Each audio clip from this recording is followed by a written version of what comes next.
Joining me now from Las Vegas, the Minister of Innovation, Science and Economic Development, Btlvjdk. I have to say I'm a little bit envious. Nothing like being there with all of those tech toys. But what are you telling tech investors and innovators about Canada and why they should do business with us? Well, it is an honor to be here to represent the federal government and to represent Canada and to really talk about how innovative Canada is. And there's an amazing amount of excitement here because we have such a strong Canadian delegation, over 120 registered companies here that are really young upstart companies that are talking about their ideas, and many more other Canadian companies that are involved here. And the message is very clear, that we have an innovative economy. It's an exciting place to do business. We have a government that's committed to innovation, that's committed to helping companies grow and scale up. And that's the pitch I'm making to investors as well. But I'm also taking this opportunity to brand Canada as well. So you're talking about an innovative economy, but have you heard any concerns from Canadian industry about potential increased protectionism coming from the incoming U.S. administration? So a lot of the conversations really have been, what's the value proposition for Canada? What are we offering to attract companies to come to Canada?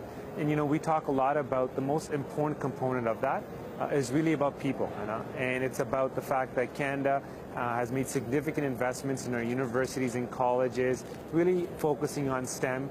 We also introduced the Global Skills Strategy. This initiative allows companies to bring in the best and brightest global talent into Canada to help grow Canadian companies, to create Canadian jobs. And so the response has been very positive from that perspective as well. And when we talk about the Canada-U.S. relationship, it's one of, cooperation and integration. Our economies are very much integrated. And there's a lot of excitement where we're working together on virtual reality initiatives, drone technology, autonomous vehicles. So there's a lot of common technology, both being used in Canada and the U.S., where companies are sharing ideas. Now, Minister, we learned today that the Prime Minister actually won't be going to the annual World Economic Forum in Davos, Switzerland. You were there last year. I was there last Correct. year. It's a really important forum for Canada. In fact, I think you guys met with about 17 head of companies and CEOs. Is it an important forum for Canada to be at? Well, we had very strong representation last year. You're absolutely right. The Prime Minister was there with the senior delegation of ministers. I look forward to going this year again with my colleagues from Cabinet as well, and talking about the investments we made in infrastructure and looking at infrastructure opportunities. Also looking at the investments we made to strengthen the middle class and our focus around growth and jobs. And, for example, I met with Ericsson there last year at Davos. I had an opportunity to meet with the Ericsson leadership here and talk about 5G technology, the Internet of Things, and how Canada wants to play a leadership role in emerging technologies that will grow Canadian companies, create Canadian jobs. And that's the message we had last year, and that's the message we're going to take this year as well. Do you expect to have anything or any follow-up from, example, you met with Mary Barra as well, the Prime Minister did, the CEO of the General Motors company. Any update on stuff like that? Absolutely. That was a very important meeting that we had with General Motors. We made it very clear that we wanted to see, the auto sector strengthened in Canada. We have a very vibrant sector when it comes to the auto sector in Canada. We employ close to 500,000 people here in Canada. And we have such a strong, robust relationship with our academic institutions. Over 40 academic institutions, colleges and universities do auto research. So we were talking about, again, innovation and building the autonomous vehicle and the car of the future.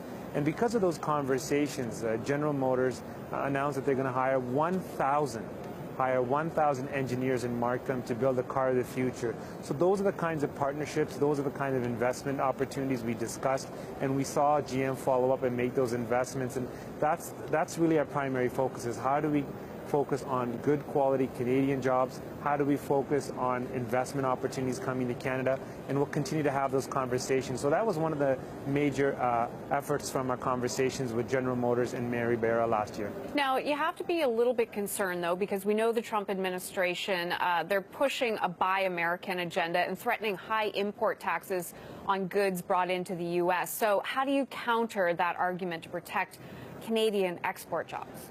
Well, we've been talking about the middle class, we've been talking about Canadian jobs, we've been talking about investing in the economy for many years now, even before the election, and that's what we ran on.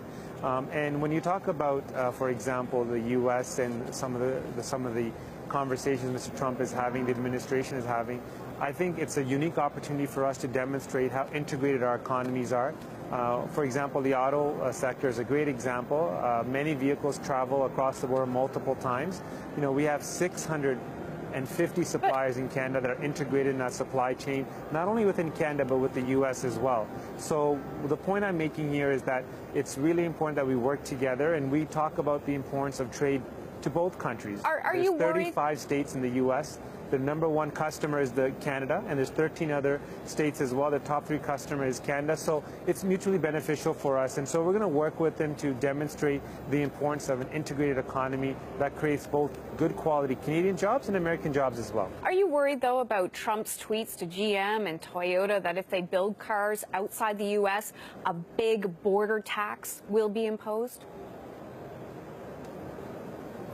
Well, we've had a very positive working relationship with the automotive sector and the auto companies. That is why we extended the Automotive Innovation Fund in last year's budget, well before the U.S. elections.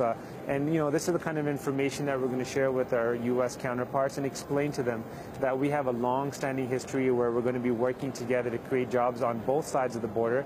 And it's important that we compete as a North American market with, you know, other jurisdictions as well. And so, you know, we have a plan, Hannah. We are very confident about the fact that our plan is focused on job creation and growing the economy, especially in the auto sector. And I think that's the message that the Prime Minister and ambassadors conveyed. And that's what I'll convey next week in Detroit when I meet with officials, both government officials and senior executives from GM and Chrysler and Ford and Toyota and Honda, to let them know that we have a strong automotive footprint in Canada, but we're also going to talk about how we strengthen and integrate our economies with the U.S., particularly in the auto sector. And just while we're talking jobs, there are new numbers out today, Minister, from Statistics Canada showing about a 1% increase over last year. However, that's the good news. The bad news is the vast majority of those new jobs are part-time. So what do you say to people who are having a hard time getting that full-time work and are working 2 and 3 jobs just to make ends meet? No, you're absolutely right. Our focus has been on growing the economy and creating good quality jobs. The numbers that came out for December were very promising. 54,000 jobs were created. Most of them were, you know, full-time jobs. And if you look at year over year, we created more jobs last year. There was 214,000 jobs created in 2006, which is a 1.2% increase over the previous year, and which was better than the previous few years. So we're headed in the right direction, but we really want to focus on creating good quality, high-end jobs, and that is why I'm here, for example, at the CES, the Consumer Electronics Show, talking about innovation, talking about how we can help companies in Canada grow and scale up so they can hire people and pay them more money. So they can earn more and they have stronger purchasing power. That's been our focus, and, you know, we're starting to see some of those positive changes reflected in the job numbers.